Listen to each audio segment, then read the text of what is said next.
¿Algún pre que o pregunta más? Oiga, yo nunca he hecho nada por votos. No, ya. Que en aquella reunión el alcalde Sedano se negó a aceptar el planteamiento de que el bando real acabara al principio del puente y su explicación fue clara, entrecomillad, me costaría votos. Estava vostè parlant amb el senyor Sanus com si fos un novato, com si no sapiera gestionar. Si ell no sapiera gestionar, veuríem on estaria el coi. ¿Qué me estás contando? Per això tenim un dels ajuntaments més sants en este moment de tota la comunitat. No me haga más rey, hombre. És que el problema de fondo és que vostè no contesta i, a més, jo no em fio de vostè. I si pot ser el muerto en l'entierro, pues vostè serà muerto en l'entierro. Jo vol que li diga, pues escolta. Big water, my friend. Señor Sedano. I sap què és més trist? Que per culpa de la medalla, de qui és el mèrit d'este taller, d'una gran notícia, i pot ser de les millors notícies que tenim en aquestes setmanes, vostès, que són, això sí, especialistes a embolicar les bones notícies, en compte de felicitar-nos, anar tots pel mateix camí, uns el van iniciar, altres li han donat el suport perquè aquests diners s'han d'avançar, vostè estiga barallant-se per les medalles. No puede renunciar a mi única actuación como actor, señor alcalde, se lo ruego, por favor. Y les voy a contar un pequeño cuento. Según cuenta la historia, érase una vez un pequeño pueblo rodeado de montañas. Allá, a mediados del siglo XIX, aparecieron por primera vez en cabalgata real 3 reyes magos: Melchor, Baltasar y Gaspar.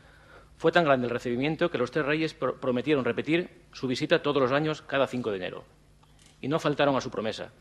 Cada 5 de enero, a poqueta nit, y a pesar del largo viaje, a pesar de la lluvia y a pesar de la nieve, los 3 reyes visitaban aquel pueblo todos los años. Cállate, cállate. Pero hubo un año que antes de Navidad llegaron al pueblo 3 nuevos reyes, pero esta vez no eran magos, eran malos. ¿Qué dices de este hombre? Estos 3 reyes malos se hicieron con las llaves del pueblo y cerraron sus puertas. Se ha vuelto loco.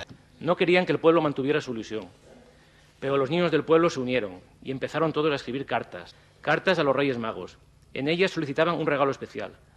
Solicitaban para ese año que los Reyes Malos se convirtieran en Reyes Buenos. No fuméis más. Que no cerraran las puertas del pueblo, que las abrieran. Que dejaran la entrada al pueblo el día 5 de enero, como siempre, a los 3 Reyes Magos. Fueron tantas y tantas las cartas que la magia de los Reyes Magos permitió que los 3 reyes se convirtieran, aunque solo por un día, en Reyes Buenos. En la Alameda 24 n'hi havia en un balcó 4 xiquets en els seus iaios esperant els reis. Pues enguany no ho veuran. Per què? Pues perquè 3 reyes malos que hay en Alcoy no han querido. I finalitza alcalde en el fragment que enguany començaré la carta dels reis. Crec que m'aporta bé, entonces espero que m'ho porten. Es que de Zorino. Queridos Reyes Magos, este año permítanme, ante todo, conseguir un regalo muy especial.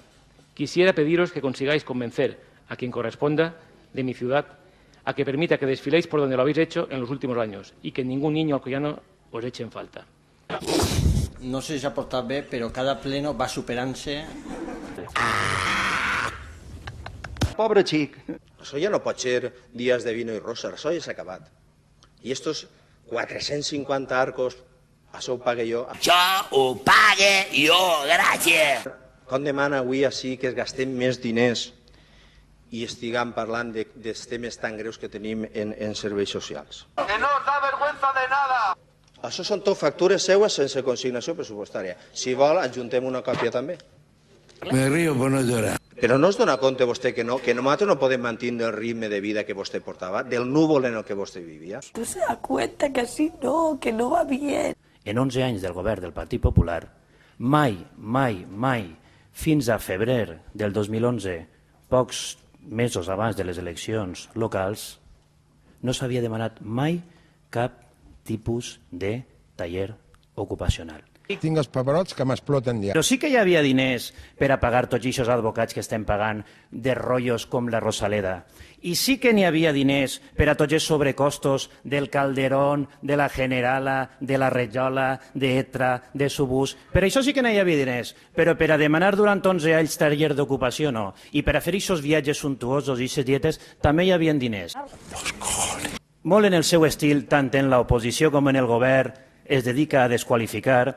A mi em comentava i em dia que sóc un irresponsable, soc poc honrós, Més. falten matisos, enganya la gent. Jo a Kennedy no el vaig matar, jo no sé de què més volen acusar-me. ¿Quién sabe? Melchor, Gaspar i Baltasar no li portaran res en guany.